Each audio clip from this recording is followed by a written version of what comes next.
சுறாவும் காகமும். ஒரு நாள் ஒரு காகம் ஒரு பெரிய நீர்நிலையின் மேல் பறந்து கொண்டிருந்தது. திடீரென அது பக்கத்தில் ஒரு பெரிய சுறா மீனை பார்த்தது. காகம் சுறாவை நோக்கி, என்ன நண்பா, நீ இங்கு மட்டும் தான் உன்னுடைய நேரத்தை செலவிடுகிறாயா என்று கேட்டது. சுறா சிரித்துக்கொண்டு, ஆம் நண்பா, நான் இங்கு நீர்நிலையில் மட்டும் தான் வாழ்கிறேன். நீ எங்கேயெல்லாம் போகிறாய் என்று கேட்டது. காகம் தன்னுடைய அனுபவங்களை பகிர்ந்தது. நான் மரங்களிலும் நகரங்களிலும் எல்லா இடங்களிலும் பறக்கிறேன். நான் எங்கே வேண்டுமானாலும் போக முடியும்.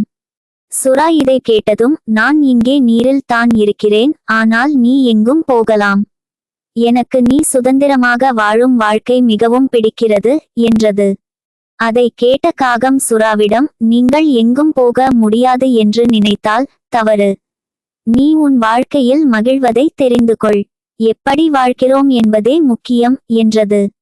அதை கேட்ட சுறா மகிழ்ச்சி அடைந்து, நீ சரியாக சொன்னாய் நண்பா.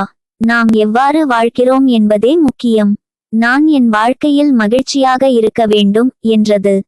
அன்று முதல் சுறா தன்னுடைய நீரில் சந்தோஷமாகவும் காகம் தன்னுடைய பறக்கும் இடங்களில் சந்தோஷமாகவும் வாழ்ந்தன. கதையின் கருத்து: நம் வாழ்க்கையில் சந்தோஷமாக இருப்பது நாம் எப்படி வாழ்கிறோம் என்பதில் இருக்கிறது. ஒவ்வொருவரும் தங்களின் சூழ்நிலைகளில் மகிழ்ச்சியை கண்டுபிடிக்கலாம். வாழ்க்கையில் நம்மை சுற்றியுள்ள சூழ்நிலைகளின் மேல் ஒருபோதும் புகாரொன்றும் செய்யாமல் நாம் எப்படி சிந்திக்கிறோம் என்பதே முக்கியம்.